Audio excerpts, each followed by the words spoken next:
the feeling that you're that close to losing your mind? Welcome to the Friendly Banter podcast. I'm your host, Cade, Zook, here with my co-host, Brandon Yoder. Brandon, how's your day been so far, man? I've been pretty good. Attended a family reunion for about 6 hours. I love them, but I'm glad it's over. Was it one of them, like, second cousins are there and everything, too? Yeah, no, we had so many people from out of state. I think we had more people from out of state than people actually in the state. I knew about 40% of the people there. Dude, my family reunions, I know about, like, 15% of the people. I don't even go to some of them anymore because I don't know any of them. I'm like, oh, I've seen your face around a couple times. What is your name? It's Free Agency Eve. Tomorrow's the big day. A lot of news dropping. Some big things went down post-draft. Dejounte Murray is now a New Orleans Pelican. See how that could shake up a couple of things, but it's going to be an exciting couple days here, I'm guessing. So let's hop right into it. Let's start with the Cavs' first-round pick, Jalen Tyson. You said you had some time to watch some film of his. Yeah, so kind of my best comparison for him would be kind of like Jalen Williams. The tape from him looks a lot like Jalen Williams' tape out of Santa Clara when he was still there. A couple of the kind of things that I wrote down, as far as kind of his passing, his biggest strength on that is finding the roller, which is always nice. Thing is, Jalen Tyson, okay, I should have led with this. His biggest trait is physical drives and just the overall strength he plays with. If he gets a step on you, you are simply just not recovering because of the strength. It's like he's going to just push you out of the way. As far as kind of creating off the dribble, on a live dribble in an isolation, I don't think he's as good as Jalen Williams in that aspect. Going right, he's fine. He's just going to bully you to the rim, no issues. Going left, though, he kind of struggles to create driving lanes.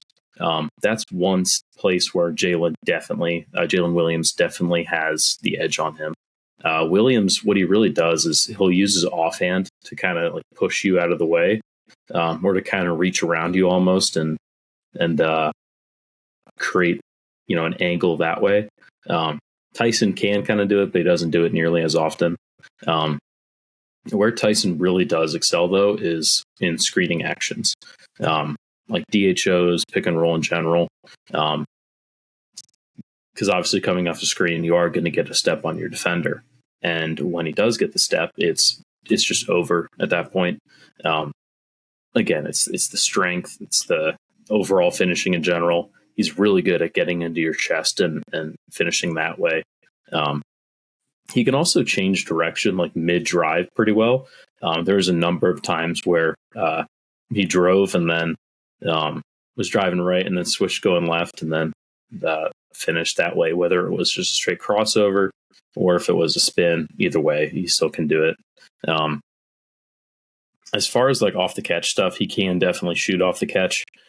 Driving off the catch is very good for him as well, because then he can just use jab, step, and go rather than trying to create off the dribble. Overall, I'd say I buy the jumper. It's pretty good off the catch, and he can definitely make shots off the dribble as well. I just think overall, though, he's going to excel in a motion offense type thing where he is coming off of pin downs into DHOs and stuff, or if it is kind of like a pick and roll, that type of thing. Because then if you overplay it on a DHO, then he'll just cut back door and finish that way. If the big plays up too high, he's going to get it to his big on the roll. And then obviously if he gets a step on you, it's over going to the rim. There's the strength and physicality he plays with, combined with the good enough handle, combined with the good enough jump shot. It's a very good package. He's definitely going to excel as an off-ball player and does have some on-ball chops. But yeah, a motion offense is just going to absolutely unlock this guy.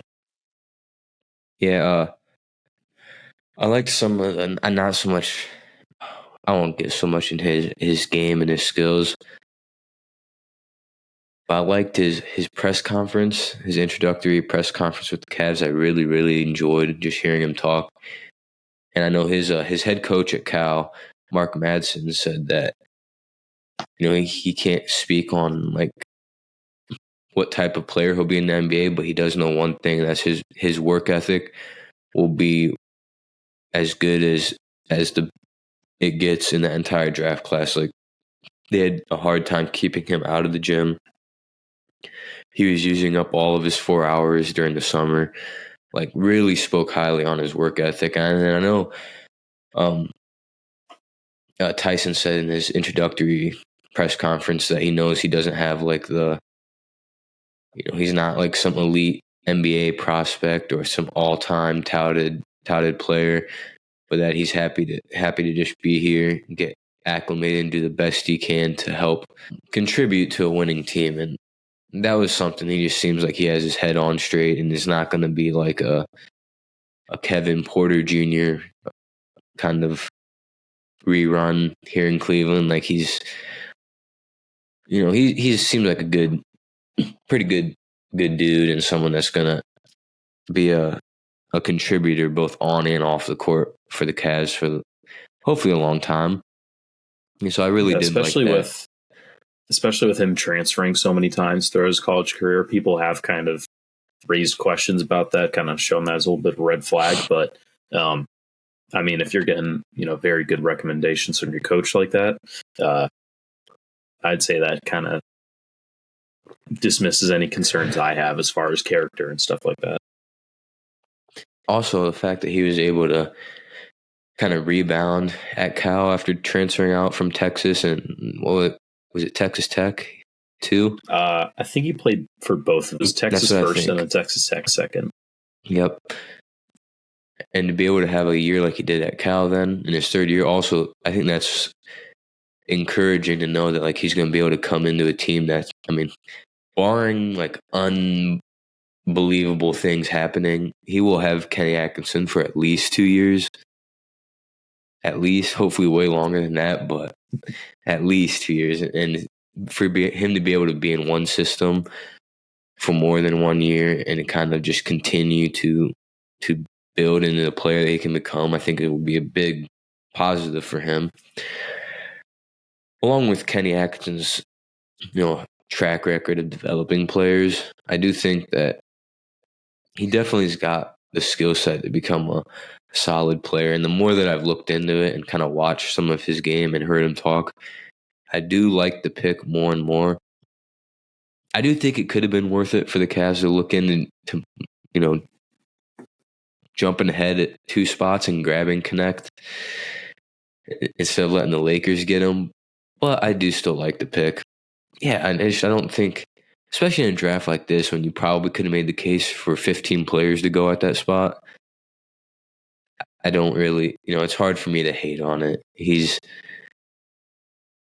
got the, I just saw a lot of just NBA type plays when I was watching his highlights, and there's some things that I didn't like. Sometimes he tried to force the issue with his passing and would kind of make some unnecessary turnovers. Defense wasn't fantastic, but that's another thing he spoke about in his press conferences, like working to become the best defender he can possibly be. Like, he seemed like he was able to acknowledge, the strengths in his game, but also like be willing to say like, hey, my defense isn't the greatest. It needs work, where a lot of guys, especially at that age, can't. And so, yeah, I'm excited to see what he does, man. I'm excited.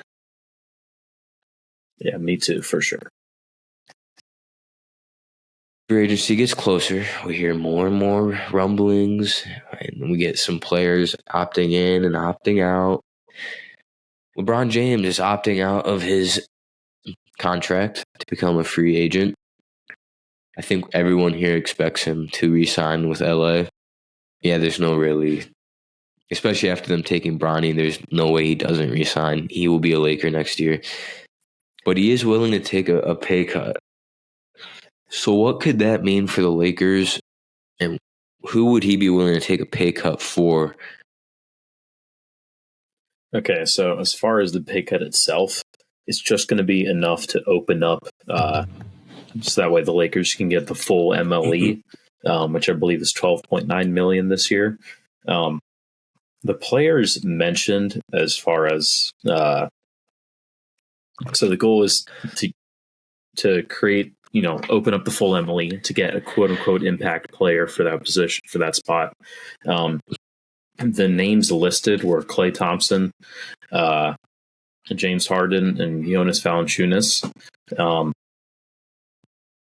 As far as if they can't, so first off, it's not guaranteed he's going to take this pay cut, because if they can't get a quote unquote impact player, then he's just going to go back to the max, and then they're not going to get the full MLE. But if that's enough to swing a guy like Klay Thompson, who also, big news, he's pretty confirmed he's not going to be with the Warriors next year. The Warriors are definitely not expecting him to be back. So if he does end up going to the Lakers, then if they can sign him for that MLE, then LeBron's definitely going to take a pay cut in order to make that happen. Again, same with Harden and Valančiūnas. So the Lakers are definitely looking at adding someone pretty big in free agency. Not sure how big Jonas Valančiūnas is nowadays, but as far as a name and stuff like that. But yeah, it's definitely very interesting. This is kind of the first time we've seen LeBron do something like this in his career. He's pretty much always been, give me every single dollar possible, which I can't blame him for that one bit. But yeah, but it is kind of cool to actually, give, kind of see what flexibility they can kind of create with this, what they can turn this into. Because, honestly, the Lakers being good, it's more fun because at least that way the national media is talking about a good team as opposed to a playing team all the time. So, yeah, honestly, I'm kind of hoping they get something. Yeah, I have a tough time believing Klay will sign somewhere for 12, 13 mil a year.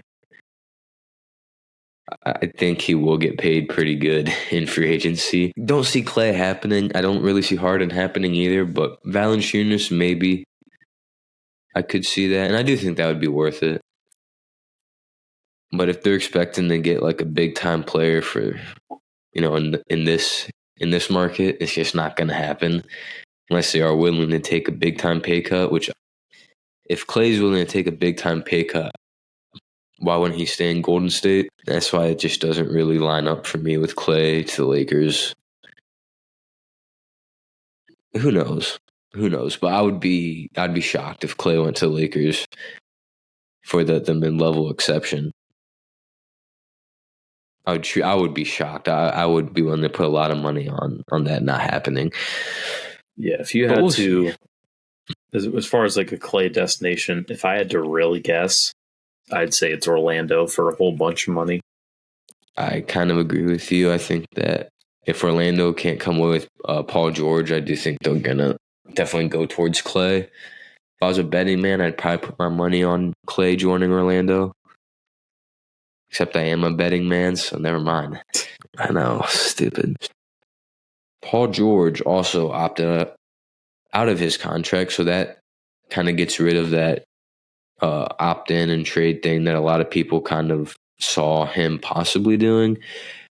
They did. I know Woj tweeted out that it kind of puts an end to the whole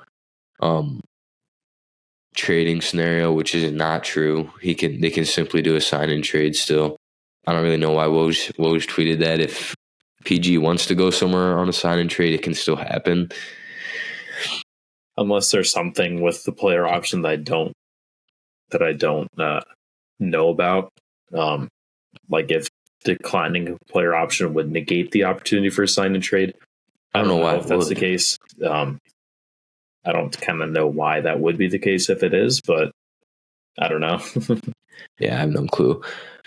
But he has scheduled 3 meetings that we know of so far, And those three teams are the Clippers, the Sixers, so that kind of clears up some rumors that they weren't interested because they are one of the three teams he's meeting with. And then the last team would be the Orlando Magic. I don't know, I'm kind of feeling that he's going to head back to the Clippers. I don't think Orlando's really in this. Obviously, it would be very interesting if he did go to Orlando, because then that creates kind of a three-headed monster between him, Franz Wagner, and Paulo Banchero. It's like there's so much size and just athleticism on that defense. Then it's like I don't know how you score kind of against that, especially if Suggs stays as point guard. You get either Wendell or Bitadze at center. It's like I don't know how you score on that at all. So that would be very interesting, but I also don't entirely think it's going to happen. I think it is between the Clippers and the Sixers. Honestly, I kind of think he's going to go to the Sixers. I think he's going to leave. I think he's going to kind of see a team that really needs him, that where he fits in like very well in. And he also has guys to kind of play off of. In Los Angeles with the Clippers, I mean, yeah, he fits in well. But at the same time, it's not like he has like that great of a big man to run screening actions off of. Obviously, has Harden a point guard too, which is pretty good. But kind of the way him and Kawhi play, they don't entirely play off of each other. Yeah, they don't exactly benefit one another outside of just floor spacing. Whereas with Philly, I could see kind of the fit between him and Embiid being a lot better than. I could see it helping out Paul George a little bit more. Yeah, and then you still have Maxey there too. Yeah, plus also he's just been there for a number of years, and they haven't won a championship. They haven't even gotten to the finals. So it could absolutely be a case of the grass just looks greener on the other side. So for that reason, I'm going to say he does actually go to Philly. It would be sad because he spent his entire Los Angeles Clippers career in those dreadful uniforms, and they're actually getting a good rebrand this year, and he would not be wearing them at all. And so I would be a little upset if I was Paul George. But it is what it is. No, I think it makes sense for him to leave, though. I think it's gonna. If he doesn't leave, I think it's gonna come down to non-basketball reasons, like a lot of reports that he really loves the West Coast, doesn't want to leave, stuff like that. As an NBA player, I don't think that I would let that stuff trump the basketball side of things. But also, every individual is different. Only Paul George really knows what Paul George wants. So we'll see. Hopefully, he makes his decision quick because I really want to find out where he's going to go.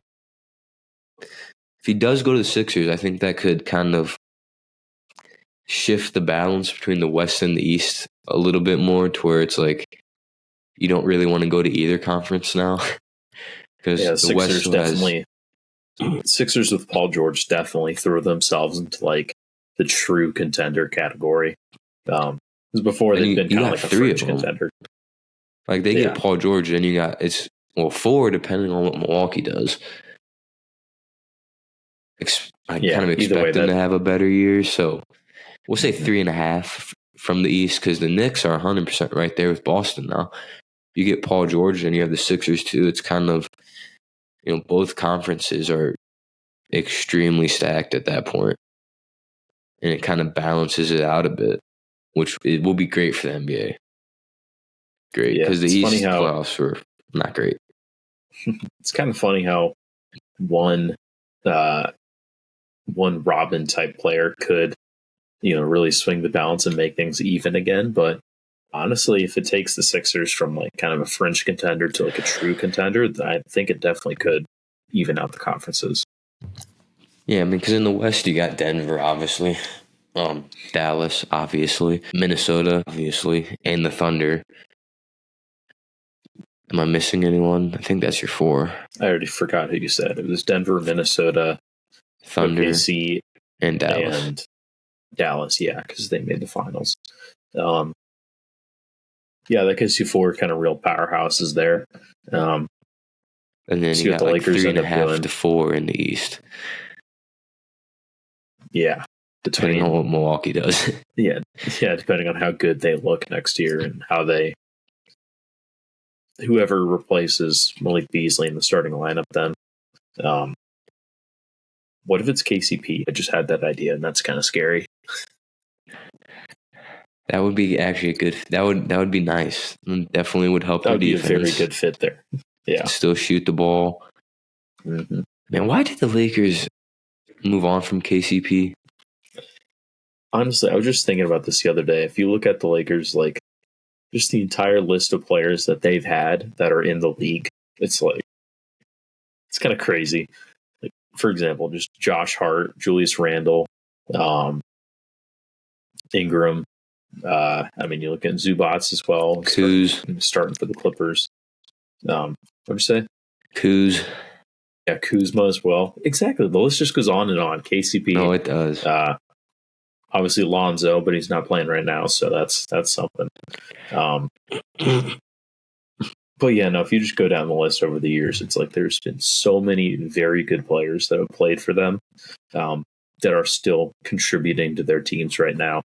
And if they had just kind of kept those guys, then that'd be a very different story. But yeah, I like the Lakers. They do move on off of their guys pretty quick.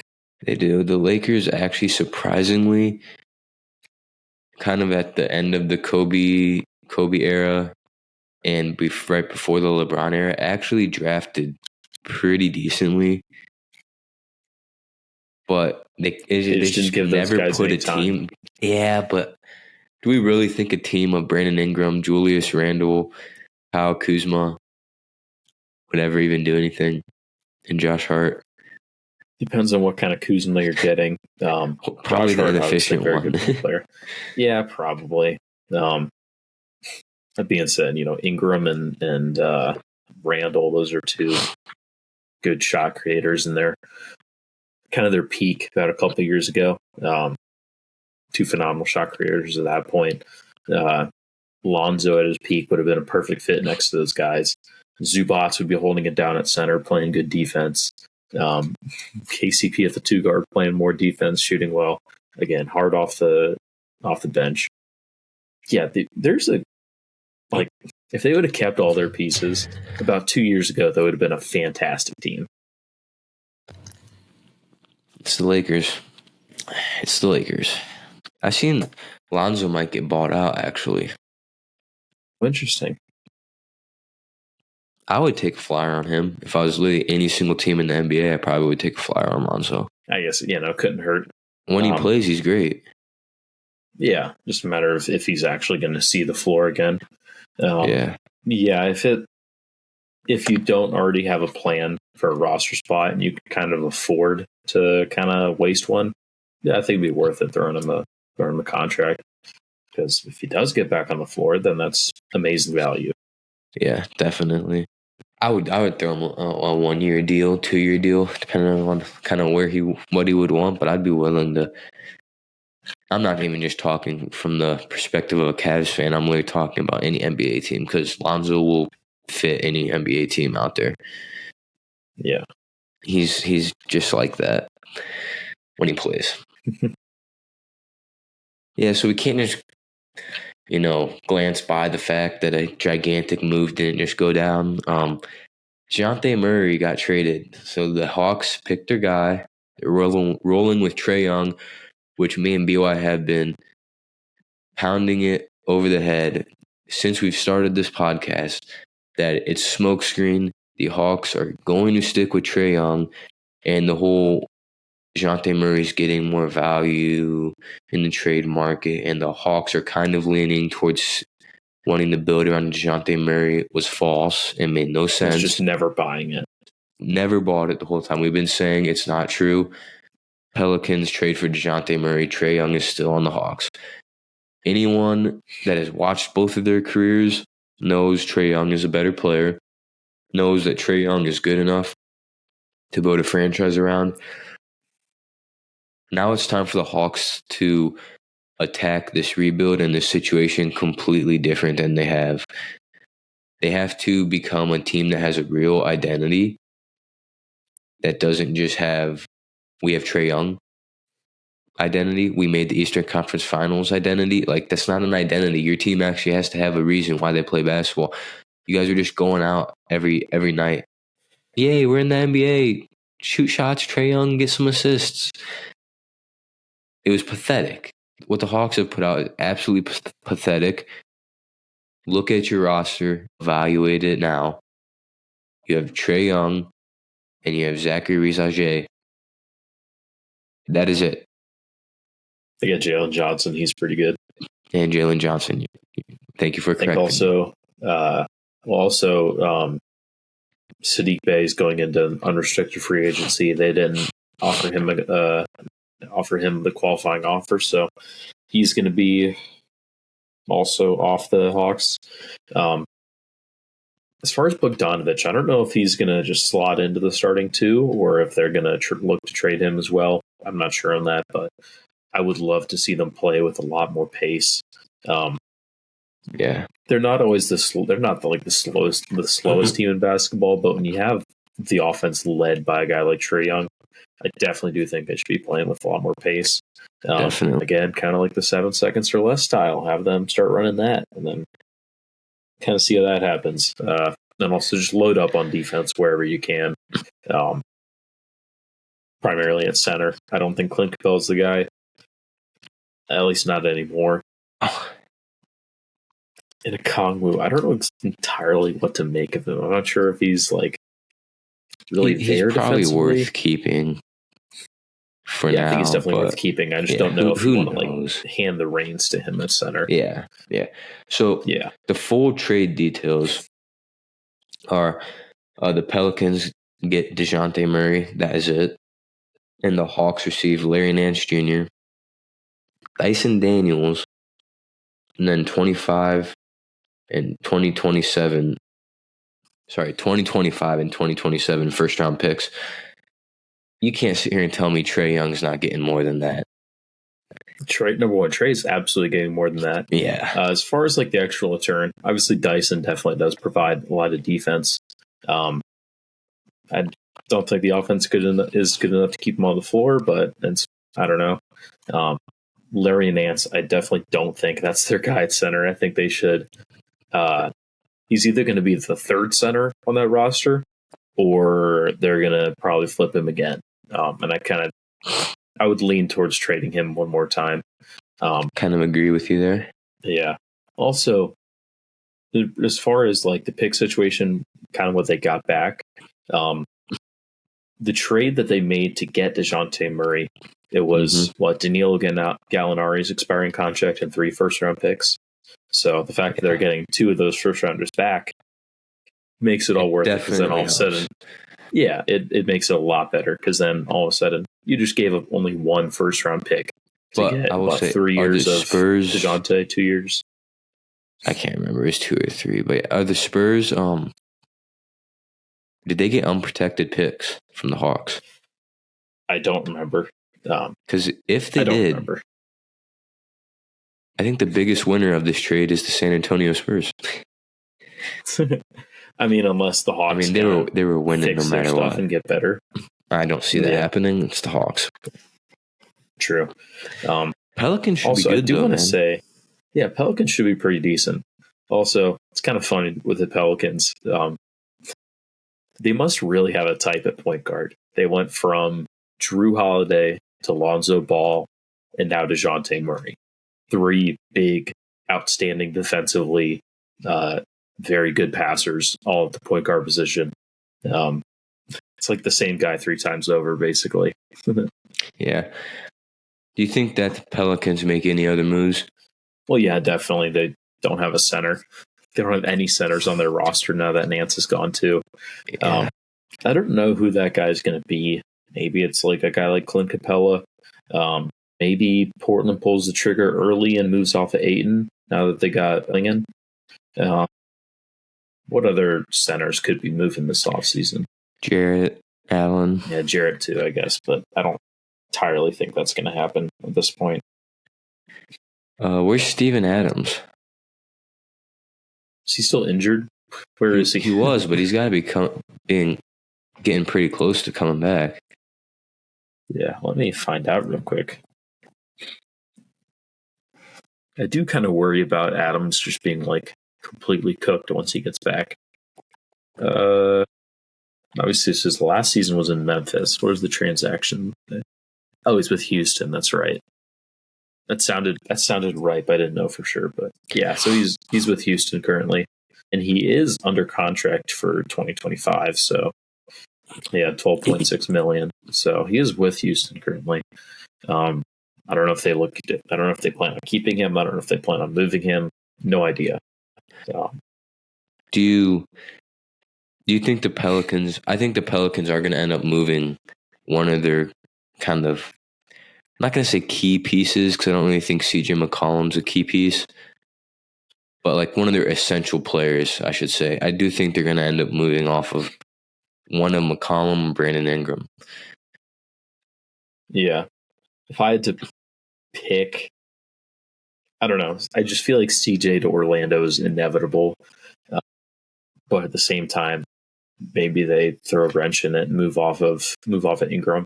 Actually, especially with Dejounte coming in, I could definitely see CJ going to Orlando. Maybe that ends up being a 3-teamer, and that's how they get their center back. I'm not 100% sure. But as much smoke as there's been around Ingram leaving New Orleans, I would pick CJ first to be out of town. Yeah. Maybe they trade both. Who knows? We'll see. The thing that gives me a little bit more that makes me think that maybe ABBI would be the fact that they really want and need a center.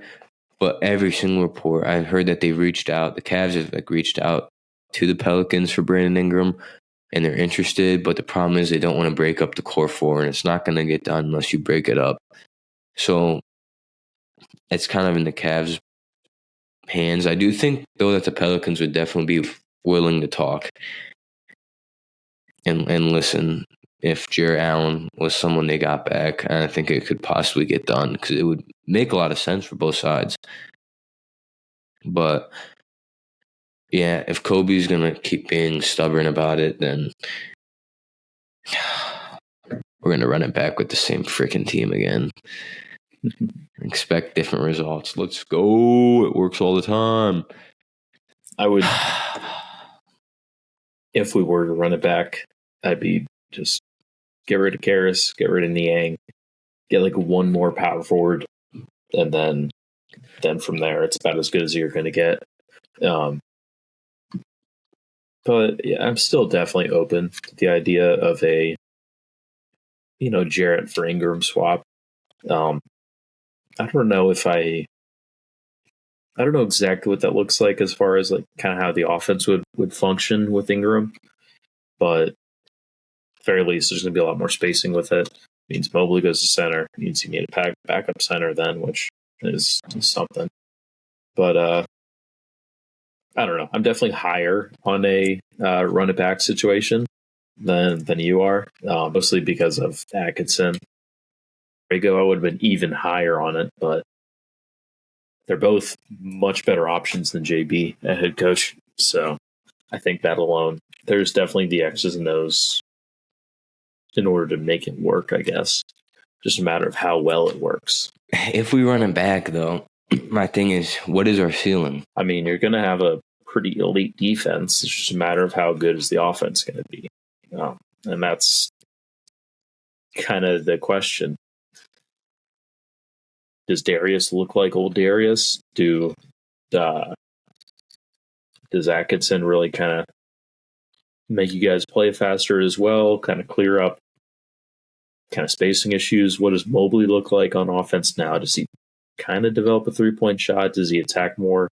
Does he do more kind of in face-ups and stuff like that? I don't know. I think keeping the two bigs is going to pretty much guarantee you the top defense in the league. But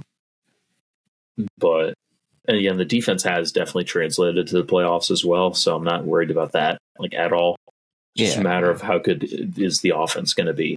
And you got a coach that's a lot better at figuring out offense than your previous coach. And I do think there's still a lot of offensive talent on this roster. So we'll see, honestly. I think the ceiling is still pretty high. Understandable. I guess